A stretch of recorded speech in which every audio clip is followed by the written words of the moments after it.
Hello everyone, welcome to new video. आज के इस वीडियो हम लोग रूट का जोड़ घटाव गुणा भाग से संबंधित सवालों को सीखेंगे। तो काफ़ी बेहतरीन जानकारी आपको दूंगा, बेसिक चीज़ें सिखाऊंगा। वीडियो को शुरू से लेकर अंत तक जरूर देखना, तभी आप सारी चीज़ें सीख पाओगे। और एक काम करना, जो चीज़ आपको नहीं आता है उसे रफ कॉपी पे नोट करते हुए चलोगे तो सबसे आसान तरीके से समझ में आएगा। यहाँ पर सबसे पहले शुरुआत होता है रूट का गुणा, जो कि सबसे सरल होता है। इसी को बता रहा हूँ, पहले सरल, फिर उससे कठिन, फिर उससे कठिन, फिर उससे कठिन आपको समझाऊंगा। बात समझ में आए?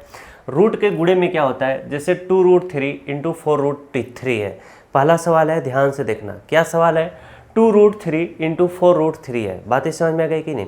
अब इसमें देखिए क्या आपको समझना है, जो दो है उसका गुणा 4 के साथ करना है, यानी जो रूट के बाहर संख्या है। 2 का गुणा हमें 4 में करना है। 2 चौके कितना हो जाएगा?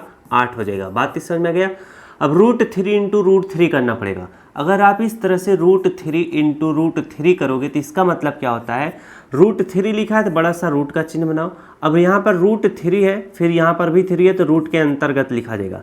अब यहाँ पर दो सेम संख्याओं का जोड़ा बन जाएगा, तो ये वर्गमूल बन जाता है, तो ये रूट से क्या हो जाता है, बाहर आ जाता है। तो इसका मान कितना होता है? 3। यानी अगर आप √3 × √3 करोगे तो इसका मान कितना आ जाएगा? 3 आ जाएगा। अब यहाँ पर एक चीज़ समझने वाली बात है, जब हम √3 × √3 कर रहे हैं, यानी रूट के अंतर्गत अगर सेम संख्या हो तो उसका मान क्या होता है, जो रूट के अंतर्गत संख्या है। जैसे √3 × √3 करोगे तो क्या आएगा? 3 आएगा। अब अगला सवाल आपको समझाता हूँ। जैसे यहाँ पर अगर मैं √5 × √5 बोलने का कहूँ तो इसका उत्तर कितना आएगा? 5 आएगा। क्यों? क्योंकि रूट के अंतर्गत जब सेम संख्या रहती है उसका हम गुणा कराते हैं, तो जो रूट के अंतर्गत संख्या रहती है वही उसका उत्तर होता है। अब ये कैसे होता है? यहाँ पर जब √5 × √5 कराओगे तो इसी चीज़ को हम इस तरह से लिख सकते हैं, रूट का चिन्ह बनाकर। अब रूट के अंतर्गत जब दोनों संख्याएं सेम है तो हम इस तरह लिख लेंगे 5 × 5। अब देखो, जब रूट के अंतर्गत दो सेम संख्या होती है, अब यहाँ पर वर्गमूल निकाल रहे हैं तो ये रूट से बाहर आ जाती है, तो इसका मान कितना होता है? 5 होता है। बातें समझ में गई कि नहीं? अगर यहाँ पर कोई भी सिंबल नहीं तो इसका मतलब यहाँ पर 2 होता है। 2 का मतलब क्या होता है? ये वर्गमूल का सिंबल, यानी स्क्वायर रूट। बातें समझ में आया होगा तो मजा आ गया होगा। अब इसका मान कितना हो जाएगा? 2 का गुणा 4 में करोगे 2 चौके 8, √3 × √3 करोगे तो उसका मान आएगा 3। 8 × 3 करोगे 8 3 कितना हो जाएगा? 24 इसका उत्तर हो जाएगा। तो पहला सवाल सभी बच्चों को समझ में आ गया होगा। उसी तरह से दूसरा सवाल है 3√6 × 2√6 है। सबसे पहले हम क्या करेंगे, 3 का गुणा 2 में करेंगे, 3 दूना कितना हो जाएगा? हमारा 6 हो जाएगा। अब √6 × √6 करेंगे, रूट के अंतर्गत सेम संख्या है तो क्या होगा इसका मान? √6 × √6 करोगे तो 6 आएगा, जो रूट के अंतर्गत संख्या रहेगी। अब 6 × 6 करोगे, 6 4 कितना हो जाएगा? 36 इसका उत्तर आ जाएगा। तो ऐसे सवाल अगर जब भी आपसे पूछा जाएगा तो आप आराम से कर लोगे, कोई तकलीफ होगा ही नहीं। क्यों? अब यहाँ पर अगला सवाल देखो, रूट के अंतर्गत संख्याएं सेम नहीं है, ऐसा प्रश्न आएगा तो कैसे किया जाएगा? हम सबसे पहले 4 का गुणा 3 में करेंगे, ये जो 4 है इसका गुणा इस 3 में करोगे, 4 3 कितना हो जाएगा? 12 हो जाएगा। अब √3 × √5 बचेगा, तो इसको हम इस तरह से करेंगे, √3 × क्या लिखेंगे? √5 करेंगे। बातें समझ में आ रही है कि नहीं? अब यहाँ पर √3 × √5 है, इसको अलग से समझाता हूँ। √3 × √5 है तो इसको हम इस तरह से लिख सकते हैं, बड़ा सा रूट का चिन्ह बनाकर, जो 3 है उसको 3 लिखेंगे, इंटू का चिन्ह बनाएंगे, 5 है 5 लिखेंगे। अब रूट के अंतर्गत क्या हो जाएगा? 3 × 5 = 15 हो जाएगा। इसका मतलब अगर 12 है तो 12 लिख लो, √3 × √5 करोगे तो रूट कितना हो जाएगा? 3 × 5 कितना हो जाएगा? 15 हो जाएगा। कितना? 15, यानी 12√15 इसका क्या होगा? उत्तर होगा। तो जब भी इस तरह का सवाल पूछ देगा तो सेम इसी तरीके से आराम से कर लोगे। क्यों? सारी चीज़ें मैंने बेसिक से समझा रहा हूँ, आपको समझ में आना चाहिए। अब अगला सवाल है 5√25 × 2√5 है। अब ऐसे सवाल को कैसे लगाया जाएगा, इस चीज़ को जरा समझो। आप अपने दिमाग से भी सोचिएगा, रूट के अंतर्गत अगर ऐसी संख्या है जिसका वर्गमूल निकल जाता है आसानी से, यानी परफेक्ट स्क्वायर रूट है, तो उसका हम वर्गमूल निकाल के सवाल को सॉल्व करेंगे। अब जैसे √3 का वर्गमूल आप नहीं निकाल सकते, ये परफेक्ट स्क्वायर रूट नहीं है। √5 भी परफेक्ट स्क्वायर रूट नहीं है। यहाँ पर देखो 3 भी नहीं है, 6 भी नहीं है, लेकिन 25 है। अगर मैं बोलूँ कि √25 का मान निकालो तो आप आराम से निकाल लोगे। रूट के अंतर्गत 5 × 5 लिखोगे, यानी √25 को आप 5 × 5 लिखोगे तो इसका 2 सेम संख्या बनता है, तो ये रूट से बाहर आ जाता है, इसका मान 5 आएगा। √25 का मान कितना आता है? 5 आता है। उसी तरह से यहाँ पर हम क्या करेंगे, 5√25 × 2 कितना है? 5 है। अब चाहो तो इसको आप इसी तरह से सॉल्व कर लो। 5 है तो भाई इस तरह से हम क्या करेंगे? 5 लिख लेंगे। बात समझ में आया कि नहीं? इसके बाद √25 का मान, जैसे 5 है फिर रूट का सिंबल बना, इसके मतलब यहाँ पर गुणे का चिन्ह होता है। बात समझ में आया कि नहीं? अब यहाँ पर 5 × क्या हो जाएगा? √25 का मान कितना आ जाएगा? 5 आ जाएगा। अब इनटू क्या है, 2√5 है, 2 इस तरह से 5 लिख लो। हम इनका गुणा कर लेंगे, 5 × 5 = 25, 25 दूना कितना हो जाएगा 50 हो जाएगा, 50√5 इसका क्या आएगा मान आएगा। अब यहाँ पर मान हमारा 50√5 आया, ये तो एक तरीका हो गया लगाने का। दूसरा तरीका सीख लो जरा, यहाँ पर 5 × 2 करोगे, 5 दूना कितना हो जाएगा 10 हो जाएगा, √25 × √5 बचेगा, यानी √25 × √5 करोगे तो इसको हम इस तरह से लिखेंगे √25, और इसको लिखेंगे रूट क्या लिखेंगे 5 लिखेंगे। बात समझ में आया कि नहीं। अब चाहो तो आपको मैं यहाँ पर सारी चीज़ें समझाऊँ तो ध्यान से सीखना। 10 है तो 10 लिखो, √25 का मान क्या आएगा, √25 अगर इस तरह से है तो उसको हम इस तरीके से लिख सकते हैं, 5 × 5 लिख सकते हैं, दो सेम संख्याओं का पेयर बनेगा, रूट से बाहर आएगा, इसका मान 5 होगा। तो 10 × कितना हो जाएगा, 10 × कितना हो जाएगा 5 हो जाएगा। इसके बाद हमारा कितना इंटू √5 बच रहा है, तो जब इंटू √5 बच रहा है तो इसका मान निकाल नहीं पाओगे, तो इनका गुणा करो, 10 बचे कितना होगा 50 होगा। इसके बाद √5 बच रहा है तो इसको √5 इस तरह से लिख लो, ये आपका उत्तर होगा। जैसे 50√5 तब पर भी आया था।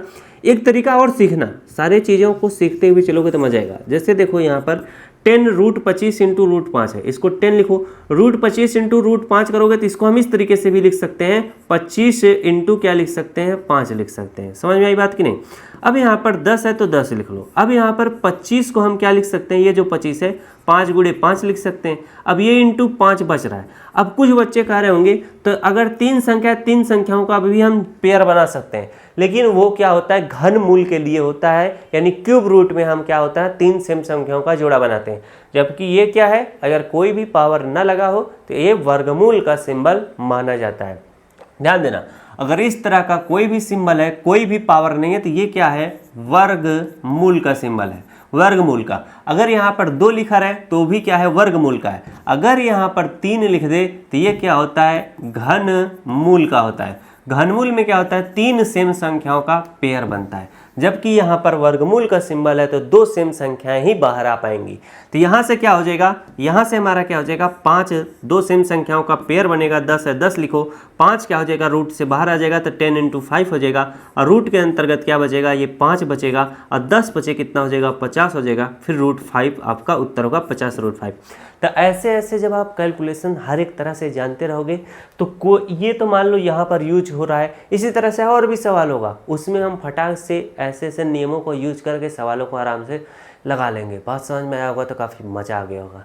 चलिए अगला चीज़ लगाते हैं। अगला हमारा क्या है रूट का भाग है। रूट का गुणा हमने सीख लिया, मैंने बहुत सारे कैलकुलेशन भी बताया। अब उससे क्या आप थोड़ा और आइडिया लगा के आप भी कुछ नया उसमें सीख सकते हो, यानी खोज कर सकते हो। रूट का भाग देखो कैसे है, √3 भागे √3 है, यानी हमें क्या करना है √3 को √3 से भाग देना है। तो कौन सा बच्चा बताएगा कि इसका मान क्या आएगा। अगर मैं बोलूँ 3 भागे 3 बोल दूँ तो इसका मान क्या आएगा, यानी 3 है, भाग का मतलब बटे का चिन्ह, अब 3 से भाग देना है, 3 से 3 कट जाएगा, इसका मान 1 आएगा। उसी तरह से √3 है तो √3 लिखो, भाग का चिन्ह का मतलब बटे का चिन्ह, अब किससे भाग देना है √3 से, √3 को नीचे लिखो, √3 से √3 कटेगा, इसका मान क्या आएगा 1 आएगा। बात समझा। दूसरा प्रश्न देखो 2√3 भागे क्या है √3 है, मैंने क्या बताया 2√3 है तो इसे 2√3 इस तरह से लिखो, भाग का चिन्ह का मतलब बटे का चिन्ह, √3 है तो √3 को नीचे लिखो, √3 से √3 कट जाएगा, बचेगा सिर्फ 2, तो इसका मान कितना आएगा 2, इसका क्या होगा उत्तर होगा। सारी चीज़ें समझते हुए चलना, मजा आएगा। अब यहाँ पर अगला सवाल आपको समझाया जाए। देखो 5√15 है, भागे क्या है √3 है। अब यहाँ पर 5√15 है, इसे हम 5 इस तरह से क्या यहाँ पर लिखेंगे, 5 इस तरह से 15 लिखेंगे, भाग का चिन्ह बटे का चिन्ह, √3 है तो √3 लिखेंगे। अब देखो √15 और √3 कटेगा नहीं, कट जाएगा। कैसे कटेगा, इसमें थोड़ा सा बस दिमाग लगाना पड़ेगा। हम थोड़ा जब दिमाग लगाएंगे कि √15 को कैसे √3 भी बन जाएगा, तब सवाल और अच्छे से लग पाएगा। जैसे देखो रूट इस तरह से 15 लिखा है तो इसको हम लिख सकते हैं √3, यानी 15 को आप किस रूप में तोड़ सकते हो 3 × 5, 15 को हम 3 × 5 भी लिख सकते हैं, 3 × 5 = 15 होता है। उसी तरह से √15 है तो इसे हम √3 × √5 लिख सकते हैं, √3 × √5 करोगे तो √15 ही होता है। तो √15 की जगह पर अब हम लोग क्या लिख सकते हैं, इसको आगे समझाता हूँ तब मजा आ जाएगा एकदम।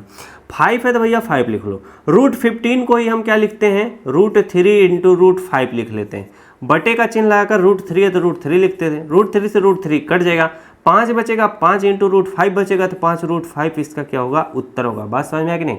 तो जब भी इस तरह का सवाल आए हम थोड़ा सा दिमाग लगाएंगे चतुराई से, तब प्रश्न का उत्तर सही आ पाएगा, वरना प्रश्नों में गलत लगा दोगे। समझ में आया बात कि नहीं।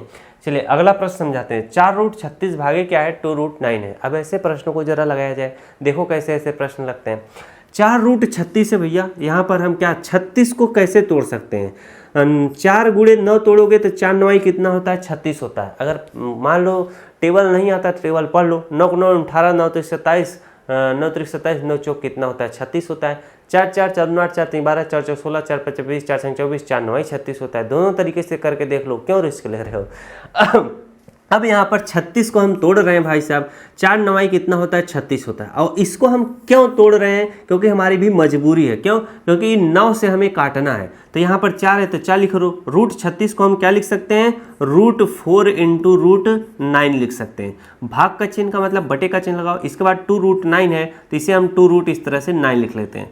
रूट 9 से रूट 9 कट जाएगा। अब 2 से 4 भी कट जाएगा, 2 के 2 2 गुना 4 हो जाएगा। हमारा बचेगा क्या, नीचे पूरा कट चुका है, 2 रूट 4 बच रहा है। तो 2 रूट 4 का मान क्या होता है जानते हो, ऐसे 2 रूट 4 का मान क्या होगा, रूट 4 का मान क्या होगा। जैसे रूट 4 लिखा है तो इसे हम क्या लिख सकते हैं, 2 इंटू 2 लिख सकते हैं। 2 सेम संख्याओं का पेयर बनेगा, या रूट से बाहर आ जाएगा, इसका मान 2 होगा। तो रूट 4 को हम क्या लिख सकते हैं, 2 इंटू क्या हो जाएगा, रूट 4 का मान 2 हो जाएगा। तो 2 गुणे 2 करोगे, 2 दूना 4, इसका क्या आएगा, उत्तर आएगा। तो जब भी इस तरह का सवाल आए सेम इसी तरीके से लगाओगे तो सवाल भी लग जाएगा, उत्तर भी सही आ जाएगा, मज़ा भी आ जाएगा। एग्जामिनर भी देख के खुश हो जाएगा कि कितना लड़का दिमाग लगा के सवाल सॉल्व कर देता है। चलिए अगला प्रश्न करते हैं। अगला प्रश्न हमारा आता है रूट का जोड़ और घटाव है। ध्यान से समझना, मैंने बहुत ही आराम से समझाया है और बहुत ही ये जो क्वेश्चन सेट किया हूँ बहुत ही कम टाइम में सेट किया हूँ, क्योंकि बहुत कम टाइम में मुझे पढ़ाना रहता है। अब यहाँ पर क्योंकि और सारे भी काम अभी चल रहे हैं ना हमारी भी लाइफ में। अब देखो खाली थोड़ा रहते तो और अच्छे से क्वेश्चन को लाता, मज़ा आता है। एकदम धाकड़ वीडियो 1 घंटे का बनता है, 40 मिनट का, मज़ा आ जाता है। यहाँ अगला प्रश्न है, देखो रूट 12 प्लस रूट 12 है। अभी इसमें देखो क्या है, रूट 12 प्लस रूट 12 है। हमें क्या करना है, जोड़ना है। बीच में प्लस का चिन्ह दिखाई दे रहा है तो जोड़ना है। जब ऐसा चिन्ह आपको, ऐसा सवाल आपके सामने आएगा तो कैसे करोगे, रूट 12 प्लस रूट 12 करना है तो कितना होगा। यहाँ पर कोई भी संख्या ना हो तो आप 1 समझना, यहाँ पर भी कोई संख्या ना हो तो 1 समझना। 1 1 कितना हो जाएगा, 2 हो जाएगा। इसके बाद जो रूट में संख्या लिखी रहेगी उसको लिख देना, 2 रूट 12। बातें समझ में कि नहीं, 2 रूट 12 इसका उत्तर होगा। अगर मान लो इसी तरह से कोई सवाल लिखा होता, 3 रूट कितना 5 प्लस क्या 2 रूट क्या होता 5 लिखा होता। अब यहाँ पर क्या होगा, 3 रूट 5 प्लस 2 रूट 5 जोड़ना है तो 3 2 कितना होता, 5 होता। हम इसको जोड़ेंगे बस, 3 2 कितना होता, 5 होगा। फिर इसके बाद रूट हम 5 लिख देते, 5 रूट 5 इसका उत्तर होता। अगर हमसे कोई पूछ देता 6 रूट कितना 2 प्लस कितना 2 रूट कितना 4, इसका मान क्या होता। अब यहाँ पर ऐसे सवाल अभी मैं आपको आगे समझा रहा हूँ, ये काफ़ी बेहतरीन सवाल है। इस सवाल को समझाने के लिए मैं ना इसको थोड़ा साइड में कर देता हूँ, क्योंकि इस सवाल को समझाने से पहले कुछ सवाल और आपको समझाऊंगा। अब यहाँ पर देखो root 16 plus 2 root 16 plus 3 root 16 है। अब ऐसे सवाल कैसे होंगे, 2 रूट 16 प्लस 3 रूट 16 कितना होगा, 2 3 कितना हो जाएगा, 5 हो जाएगा। और रूट 16 तो रूट 16 लिख लो, यानी 2 रूट 16 प्लस 3 रूट 16 जोड़ोगे तो कितना होगा, 3 2 5 रूट 16 हो जाएगा। बस इसी तरह से बताना है। 3 रूट 6 प्लस 2 रूट 3 को जोड़ना है तो कैसे करोगे। अब यहाँ पर देखो 3 रूट 6 है प्लस क्या है 2 रूट 3 है। ऐसे सवाल कैसे लगेंगे भाई साहब, जरा ध्यान दो ना। अब मैंने क्या बताया था, ये रूट का जोड़ और घटाव तभी होगा, अगर नहीं बताया होगा तो फिर से सुन लो। रूट का जोड़ और घटाव तभी आप कर पाओगे, यानी उनको आगे तक सॉल्व कर पाओगे, जब रूट के अंतर्गत क्या होंगी, सेम संख्या होंगी। अगर सेम संख्या नहीं है, अलग संख्या है, तो आप ना तो उसे जोड़ोगे ना घटाओगे, वही प्रश्न ही क्या हो जाएगा, उत्तर हो जाएगा। बात समझ में आएगी नहीं। तो यहाँ पर लिखा है 3 रूट 6, यहाँ पर प्लस लिखा है 2 रूट 3। अब यहाँ पर देखो इसको हम सॉल्व नहीं कर सकते, ये परफेक्ट स्क्वायर भी नहीं है, तो यही प्रश्न ही क्या हो जाएगा, इस प्रश्न का उत्तर हो जाएगा। प्रश्न ही क्या हो जाएगा, उत्तर हो जाएगा। यानी 3 रूट 6 प्लस 2 रूट 3 ही क्या होगा, प्रश्न का ही उत्तर होगा। प्रश्न ही क्या है, उत्तर है। अब ऐसे सवालों को क्या किया जाता है, लगाया जाता है। जैसे देखो ये वाला सवाल है 6 रूट 2 है, क्या है 6 रूट 2 है प्लस 2 रूट कितना है 4 है।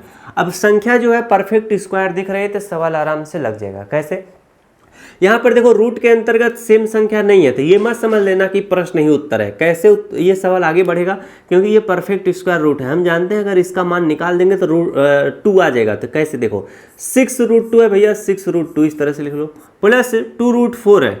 अब रूट 4 का मान क्या होता है, देखो 2 इंटू कितना होता है, 2 होता है। तो यहाँ से क्या हो जाएगा, रूट से बाहर आ जाएगा, तो इसका मान क्या हो जाएगा 2 इंटू कितना हो जाएगा हमारा 2 हो जाएगा। तो जब सवाल लगाओगे 6√2 प्लस हमारा कितना हो जाएगा 2 दूना 4 हो जाएगा, ये हमारा क्या हो जाएगा उत्तर हो जाएगा इस प्रश्न का। अब इसके आगे हम नहीं सॉल्व कर सकते, ये 6√2 है प्लस ये क्या है 4 है, इसको यहीं तक करके क्या कर देना, छोड़ देना। अब चलिए हम क्या करते हैं, अगला सवाल लगाते हैं। अगला सवाल हमारा क्या कहता है 2√16 प्लस 3√9 है। अब इस सवाल को लगाओ, यहाँ पर देखो 2 रूट कितना है हमारा 16 है प्लस कितना है 3√9 है। अब रूट के अंतर्गत सेम संख्या नहीं है तो इसका मतलब ये नहीं कि ये सवाल आगे तक सॉल्व नहीं हुआ होगा। क्यों? क्योंकि मैं देख रहा हूँ कि रूट के अंतर्गत परफेक्ट स्क्वायर नंबर है, इसको हम सॉल्व कर सकते हैं। तो रूट 16 का मान कितना हो जाता है 2 इंटू कितना हो जाएगा 4 हो जाएगा।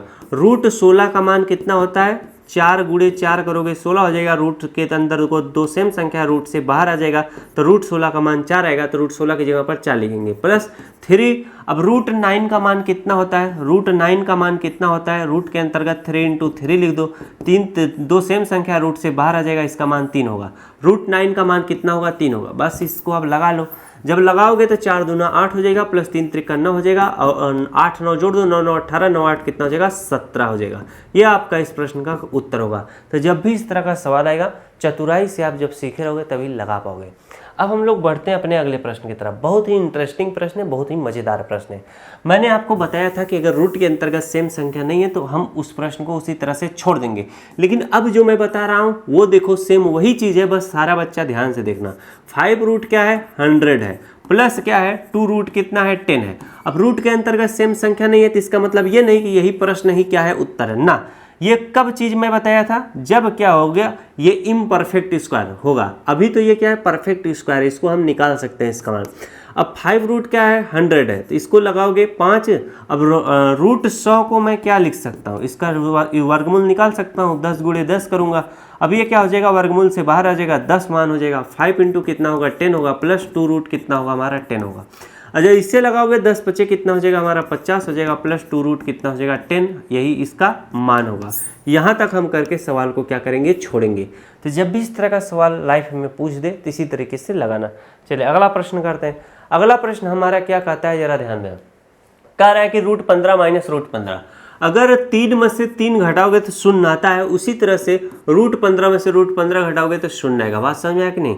इसी तरह से अगर हमें पूछे रूट 16 माइनस रूट 16 कर दे तो इसका मान कितना आ जाएगा हमारा शून्य आएगा। अगला सवाल लगाओ। अगला सवाल हमारा है 3√7 माइनस 2√7 है। और जब भी ऐसा सवाल पूछे तो 3 में से 2 घटा लो, 3 में से 2 घटाओगे कितना 1 आएगा। 1√7 इस प्रश्न का उत्तर आएगा। जब भी अगर आपसे सवाल पूछे 8 रूट कितना 5 लिख दे, माइनस क्या लिख दे 5 रूट कितना 5 लिख दे, तो हम क्या करेंगे 8 में से 5 घटाएंगे तो हमारा कितना आएगा 3। अब रूट 5 है तो रूट 5 लिख दो, 3√5 इसका क्या होगा उत्तर होगा। अगला सवाल ध्यान से समझना क्या कहता है जरा देखना। 8√25 माइनस 4√16 है, इसमें परफेक्ट स्क्वायर दिख रहा है तो हम सवाल को सॉल्व करेंगे। 8 रूट कितना हो जाएगा, रूट 25 का मान कितना होता है 5 होता है, माइनस यहाँ पर 4 है, रूट 16 का मान कितना होता है 4 होता है। सवाल को लगाओ 8 पंचे कितना होता है 40 होता है, माइनस 4 चौक 16 होता है। 40 में से 16 घटाओगे 10 में से 6 गया कितना आएगा 4 आएगा। फिर इसके बाद हमारा क्या आएगा 10 में से 6 गया कितना है 4, 3 में से गया कितना 2, हमारा 24 इस प्रश्न का उत्तर होगा। अगला सवाल हमारा 2√7 माइनस 3√5 है। अब यहाँ पर देखो 2√7 माइनस 3√5 है, रूट के अंतर्गत ऐसी संख्या है जिसका हम इसका रूट नहीं निकाल सकते हैं, तो ये प्रश्न ही हमारा क्या हो जाएगा उत्तर हो जाएगा। यानी ये प्रश्न ही हमारा उत्तर है, इसको आगे तक लगाने की आवश्यकता नहीं है। तो जब भी ऐसा सवाल पूछा जाएगा सेम इसी तरीके से लगाना। बाकी आप अपनी किताबों से खोज कर या जैसे मैंने प्रश्नों को सेट किया है अपने से भी प्रश्न सेट कर उसे लगाना। एक नया नया तरीका आपके भी मन में आएगा, सवाल को आप अलग थलग तरीके से भी सॉल्व कर सकते हो। सही मिला जाए नेक्स्ट वीडियो में। वीडियो अच्छा लगा वीडियो को जोड़ लेकर